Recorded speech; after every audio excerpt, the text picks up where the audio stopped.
परिवर्तन ज्योतिष का, परिवर्तन ज्योतिष का। गुरुदेव, आज का विषय भी बहुत महत्वपूर्ण है, अच्छा इंसान बेवफा। अब इस बारे में आप हमें बताइए कि कैसे एक अच्छा इंसान बेवफा बन जाता है। एक्चुअली में ये जो सीरीज़ चल रही है, इसमें मैं उन स्टूडेंट्स को, जो ज्योतिष के स्टूडेंट है, सही मायने में उनको समझाने के लिए ये सीरीज़ हमने स्टार्ट करी है जी। क्योंकि शुरुआत में वो क्या करते हैं कि सिर्फ भावों के फल पढ़ने लगते हैं, जिससे कि इतनी ज़्यादा क्लैरिटी नहीं होती। ये जो हम सीरीज़, ये ग्रहों की नेचर बताने के लिए है कि कौन सी सिचुएशन के अंदर कौन सा ग्रह हो तो क्या करवा देता है, अंदर इंसान की इंटरनल फीलिंग, उसकी मानसिकता को, उसके कर्म को कैसे प्रभावित करता है। जी। तो इसीलिए ये जब सोच के हम करने लगते हैं कि हाँ इसके ग्रह के बारे में बताना है, तो वहाँ से फिर ये टॉपिक अपने आप निकल आते हैं। जी। ठीक है। जैसे अच्छा इंसान बेवफा। आपने बहुत सारी जगह पे देखा होगा कि कई लोग कहते हैं कईयों के लिए कि ये तो यार बिस्तर लेके भाग जाता है।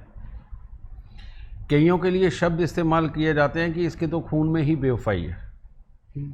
ठीक है ना। तो ये कहावतें भी ऐसे ही नहीं बनी, ये कोई ग्रह स्पेसिफिक एक नेचर इंसान को देता है तब ये बनती है। और जहाँ बेवफाई की बात आती है, ये सच्चाई है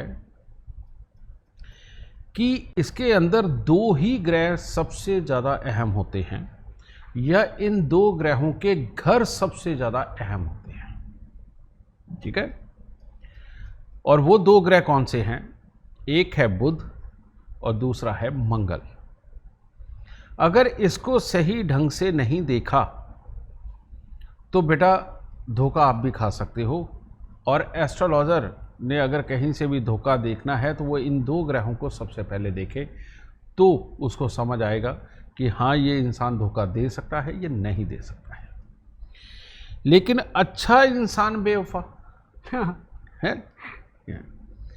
तो आप सबको मैं बता दूं, आप जैसा कि सब जानते ही हो कि ज़्यादातर अच्छे होकर के ही लोग धोखा देते हैं। अगर वो पहले अपने आप को अच्छा ना दिखाएं तो धोखा कैसे किसी के साथ संभव है? ये हो ही नहीं सकता। लेकिन होता क्या है, धोखे के कई प्रकार हैं बेटा। एक है जब बुध शुभ होता है, समझिए ना। बुध के शुभ होने से क्या होता है, जन्म कुंडली के अंदर वो अपने खराब घरों में बैठा हो, या जिसके अंदर वो राजयोग कारक है ऐसे घरों में बैठा हुआ हो, लेकिन शुभ हो, तो ऐसा इंसान क्या करता है, उसने हर किसी की बात सुननी है, हर किसी की बात सुननी है, और हर किसी को दिलासा दे के भेजना है कि चिंता मत कर, मैं तेरे साथ हूँ। और वो इस प्रकार से अपने ऑफिस में भी करता है, अपने घर पे भी करता है, इवन घर वालों को समझाने के लिए और उनके साथ कलेश ना पड़े इसके लिए भी करता है, अपने जीवन साथी और बच्चों के साथ में भी करता है कि कलेश नहीं, वो प्यार से समझा बुझा के उनको लेके जाना चाहता है।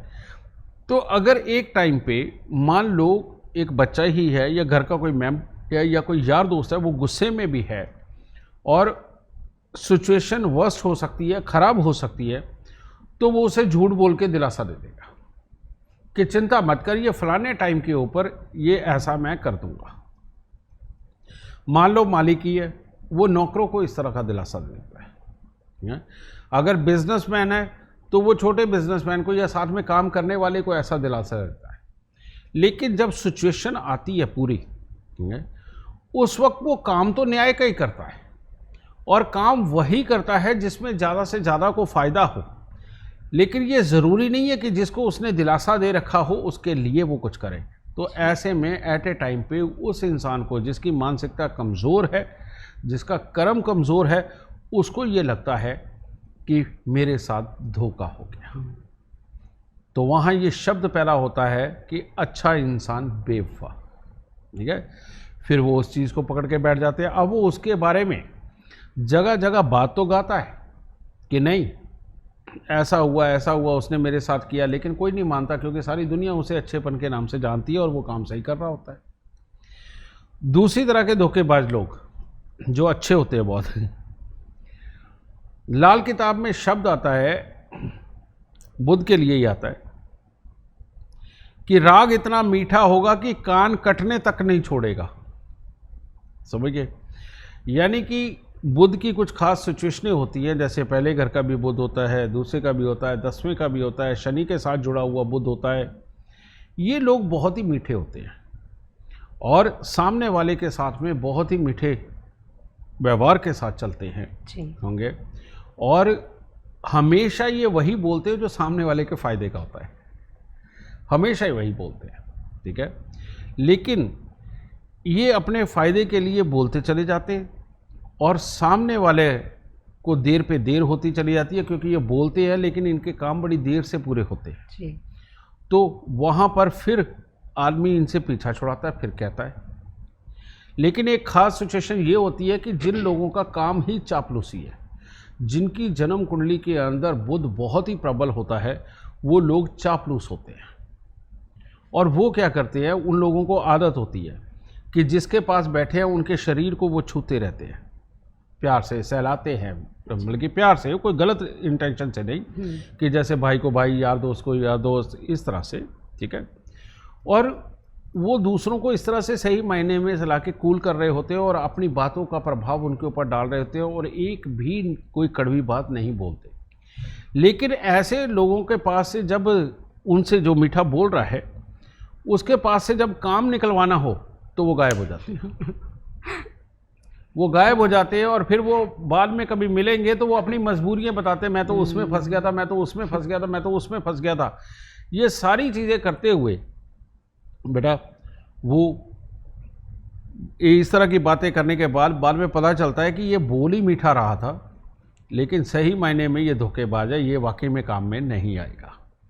तो ये भी बुध की सिचुएशन है। अब मंगल की सिचुएशन की तरफ आते हैं।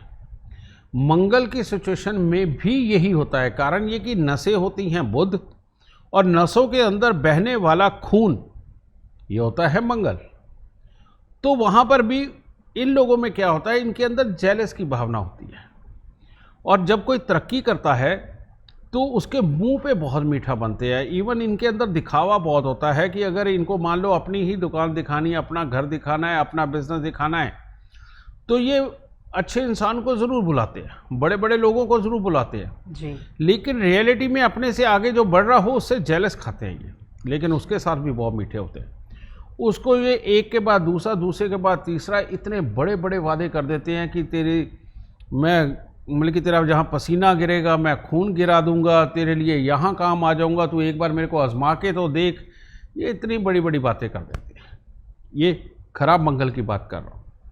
और ऐसी अवस्था के अंदर ये करते तो चले जाते हैं, लेकिन जब ज़रूरत पड़ती है कभी कोई अचानक, तो इनके घर पे जाके पता करो, वो पता चलता है कि ये 3 दिन से घर पे नहीं आए ठीक है, और उसके बाद महीना भर उनके घर पे आने का कोई अंदेशा भी नहीं होता। वो बात अलग है कि वो लेट घर पे आए और जल्दी चले जाए, इस तरह से वो मुंह पे भी नहीं लगते, क्योंकि ये लोग ईर्ष्यालु किस्म के होते हैं, अपने आप को बहुत चालाक समझते हैं और ये समझते हैं कि दुनिया में कोई किसी के काम नहीं आता।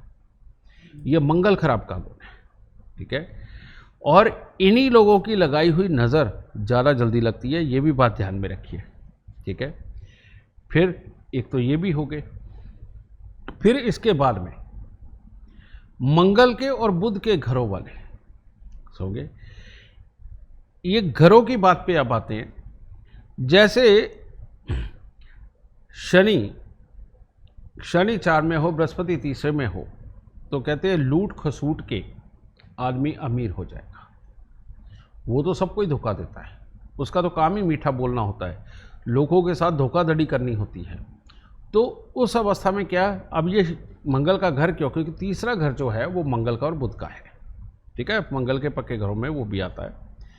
तो वहाँ पर बैठा हुआ बृहस्पति ज्ञान से मारता है, लेकिन चौथे घर में बैठा हुआ शनि मन को चोर बनाता है। तो चोर और ज्ञान का कर्म ये झूठा होता है, और ये दोनों मिलकर इंसान की नेचर को ही ऐसा बनाते हैं कि उस इंसान ने हर जगह कोशिश यही करनी है कि बस उसका फ़ायदा हो जाए, और वो फ़ायदे के लिए बड़ी लंबी लंबी सी दोस्ती, यानी कि 1 साल 2 साल 3 साल 5 साल तक की भी दोस्ती बनाता है, और बना करके जब उस दिन उसका स्वार्थ सिद्ध हो जाता है आराम से निकल जाता है। उसके बाद उससे ज़्यादा कड़वा और कोरा कोई होता ही नहीं। समझ गए कि भाई मेरा क्या मतलब है, मैंने भी तो तेरे साथ ये किया था, मैंने भी तो वो किया था। बस वो एहसान गिनाने लगता है, लेकिन अल्टीमेटली वो चीटिंग कर चुका होता है। बुध के घर, बुध का घर कौन सा है? बुध का भी तीसरा घर है और साथ में छठा घर भी है। ठीक है, तो यहाँ पर बुध के साथ में जब भी कोई ग्रह आकर के बैठता है जो उसको और शुभ करे, ठीक है ना, जी। तो वहाँ पर आकर के वो इंसान की नेचर के अंदर इस तरह की चीज़ पैदा करता है कि बहुत फिरकी से उसका दिमाग घूमता है। या ये चीज़ होती है, या फिर साफ ही मना करने वाला कि चाहे किसी भी हो, बल्कि पूरी ज़िंदगी जिनके साथ बहुत अच्छा चला है, एक झटके में मना कर देगा, मैंने नहीं तेरा साथ देना। समझे? यानी वो पहले पूरी ज़िंदगी उनके साथ अच्छा रहा और बाद में एक झटके से उसने तोड़ दिया। तो ये दो ग्रह मिलकर के, बुध और मंगल, बेटा ये खराबियाँ देते हैं। और एक बात बता दूं, मंगल जितने भी कमाई देने वाले घरों में बैठता है, अगर उनके साथ में उसके मित्र ग्रह बैठ जाए, फिर ऐसे में इंसान बेटा धोखेबाज बनता है। ये भी बात पक्की है। कारण ये है कि मंगल जब अकेला और कोरा हो तो वो असूलों वाला और सब जगह साथ देने वाला बनता है। जब मंगल के अंदर दूसरे ग्रहों की मिक्सिंग हो जाती है तो आदमी पहले हिम्मत से चलता है और उसके बाद अपने फ़ायदे के लिए कहीं से भी कुछ भी निकालता है। तो इसीलिए इन सारे सिनेरियो को बेटा आपने ध्यान में रखना है। और अब इसके अंदर आदमी जब कर ही खुद धोखा रहा है तो मैं उपाय भी क्या बताऊं। तो यहाँ तो उपाय अगर बनते हैं तो धोखा खाने वाले के बनते हैं, ठीक है, करने वाले के तो बनते ही नहीं, क्योंकि यहाँ तो सब जगह इनकी मानसिकता ही ऐसी है, ये तो अपने आप को फ़ायदे में समझते हैं। लेकिन फिर भी ऐसी अवस्था में जिन लोगों को भी बेटा धोखा मिलता है वो इसी वजह से मिलता है कि उनके भी कहीं ना कहीं मंगल बुध उनको चोट दे रहे होते हैं। ठीक है, तो जब भी कहीं से धोखा मिले तो आप भी ये समझ जाना कि मंगल बुध का संबंध किसी पापी ग्रहों के साथ में है जो आप लोगों ने धोखा खाया है। आपका चंद्रमा कमज़ोर है जिसकी वजह से आपने धोखा खाया है। तो ऐसी अवस्था के लिए मैं थोड़े से उपाय बता देता हूँ। इसके अंदर वही आपको नज़र उतारने वाले ही उपाय करने हैं। यानी कि सबसे उत्तम उपाय तो इसमें ये है कि 9 लाल मिर्च साबुत डंडी वाली लीजिए, अपने सर से 7 बार उतार करके उसको आग में जला दें। ऐसा कम से कम आपको 3 दिन करना है, कम से कम दिन में एक बार, सुबह के वक्त में, अब जब मर्जी, जब सूरज बिल्कुल सर पे चढ़ जाता है। चंद्रमा के लिए जो भी इंसान मंदिर जाता रहता है वहाँ बर्फ़ी, मिश्री, ठीक है, दूध, चावल, ये कुछ चढ़ाता रहता है, उसका चंद्रमा वैसे ही अच्छा हो जाता है, क्योंकि जन्म कुंडली का दूसरा घर चंद्रमा को उच्च करता है। ठीक है, फिर तीसरा, अगर आप चाहते कि इन दोनों का मिश्रित उपाय हो और आपके साथ कभी धोखा ना हो, और ख़ास तौर पे उन लोगों के साथ जिनके साथ में पैसे और प्रॉपर्टी को लेके आए दिन धोखे होते हैं, उन लोगों को ख़ास तौर पे बेटा दूध में शहद मिला करके मंदिर में चढ़ाते रहना चाहिए। और मैं ये नहीं कहता कि 43 दिन लगातार कर दो, लेकिन जब जब भी, अगर आप रोज़ जा रहे हो तो रोज़ थोड़ा सा ले जाओ, और अगर किसी दिन नहीं भी गए तो तब भी चलेगा। तो ये उपाय करते रहने से आपको धोखा मिलने के आसार अपने आप कम हो जाते हैं। लेकिन एक बात और है बेटा, कहते हैं इस दुनिया के अंदर सुख देने वाले सूर्य, चंद्र, मंगल, बुध, बृहस्पति ये नहीं है, क्योंकि जितनी भी प्रॉपर्टी पैसे की बातें होती हैं इन्हीं को लेके होती हैं। वो इंसान हमेशा फ़ायदे में रहता है जिसके पापी ग्रह बहुत अच्छे हो, यानी कि शुक्र, शनि, राहु, केतु, ये 4 ही ग्रह पापी हैं। ये जिसके अच्छे हैं उसको ज़िंदगी के अंदर कोई नहीं हरा सकता। ठीक, और अगर ये जन्म कुंडली में खराब भी हों तो इनसे सुख लेने का तरीका जो लाल किताब बताती है वो मैं आप सबको देता हूँ। और ये जो तरीका है ये हमारे दादा परदादा उनसे पहले से ही बेटा ये हमारे यहाँ करते आए हैं, और अब हमने छोड़ दिया तो कुछ ज़्यादा ही धोखे खाए हैं। पहले वफादारियाँ भी रही हैं, किसी के नसीब इतनी जल्दी नहीं बुरे हुआ करते थे, लेकिन जितनी जल्दी आज हो जाते हैं। तो इसका कारण है हमने पापी ग्रहों की पालना को बंद कर दिया और उसकी वजह से धोखे खा रहे हैं। तो इसका इलाज क्या है, जो वही हमारे बाप दादा पहले किया करते थे। पहले हमारे घर के बुजुर्ग जब खाना खाने बैठते थे तो उस वक्त में वो थाली में से 3 ग्रास निकाला करते थे, एक गाय का, एक कुत्ते का, एक कौवे का, और बकायदा खाना खा के उठने के बाद वो बकायदा उनको डालने भी जाया करते थे। तब तो घर के आसपास गायें मंडराया करती थी, आजकल तो शहरों में गायें भी नहीं नजर आती। ठीक है, तो आज उसका इलाज क्या है कि घर की जो पहली रोटी बने बेटा वो गाय कुत्ते कौवे की नाम की निकाल दो, उसको थोड़ा सा घी लगा के साइड पे रख दो। उसमें से आधी गाय के लिए, आधी से आधी कुत्ते के लिए और आधी से आधी कौवे के लिए। गाय यानी कि शुक्र, कौवा यानी कि शनि जो बुध मिश्रित होता है, और कुत्ता यानी कि केतु। अगर केतु अच्छा तो राहु अच्छा, राहु अच्छा तो केतु अच्छा। ठीक है, ये अपने से सांस में बैठते। तो इन 3 जानवरों को आप सेवा करते रहो, उनको ये ग्रास देते रहो। आपको अभी साल भी पूरा नहीं होगा ये उपाय करते हुए, आपको खुशियाँ ही खुशियाँ अपने जीवन में महसूस होनी शुरू हो जाएगी और दुख दूर जाएंगे और आपको धोखे नहीं मिलेंगे। तब कोई ज़्यादा से ज़्यादा अच्छा बन के भी आपको धोखा नहीं दे पाएगा। कारण ये है, गाय, कुत्ते और कौवे की सेवा करने वाला जो भी इंसान होता है बेटा, उसके अंदर एक अलग से गुण डेवलप हो जाता है कि वो सामने वाले के जो उसकी हरकत है, उसकी आंखें हैं, उसका जो बोल बानी है, उसको पढ़ने की ताकत उसके अंदर आ जाती है। ये हर किसी में नहीं होती। ये सिर्फ ताकत उन्हीं के अंदर होती है जिनका शुक्र शनि केतु अच्छा हो। और इस उपाय के द्वारा उसको अच्छा बना करके आप इन अच्छे इंसानों से वाकई में बच सकते हैं। और आपको एक बात बता दूं, जो जितना ज़्यादा असूल वाला, अच्छा और इज़्ज़त वाला होगा, उससे धोखे के चांसेस ज़्यादा रहते हैं। कारण ये है कि उसको अपनी इज़्ज़त की परवाह भी होती है, उसको समाज की परवाह भी होती है, और उसको अपने बड़ों का भी लिहाज करना होता है, उसको अपने छोटों का भी लिहाज करना होता है। ऐसी अवस्था में ऐसे लोगों के पास से छोटे छोटे धोखे मिलते रहते हैं, पर वो मजबूरी होती है, वो समाज की मजबूरी होती है। ठीक है, तो इन चीज़ों को समझते हुए आप गठजोड़ करें और ये रोटी वाला भी उपाय अपनाएं, लाल मिर्चों वाला और दूध में शहद वाला उपाय अपना के देखिए। आपकी ज़िंदगी में धोखे खत्म हो जाएंगे, आप सर्वथा अच्छे ही रहेंगे। खुश रहें।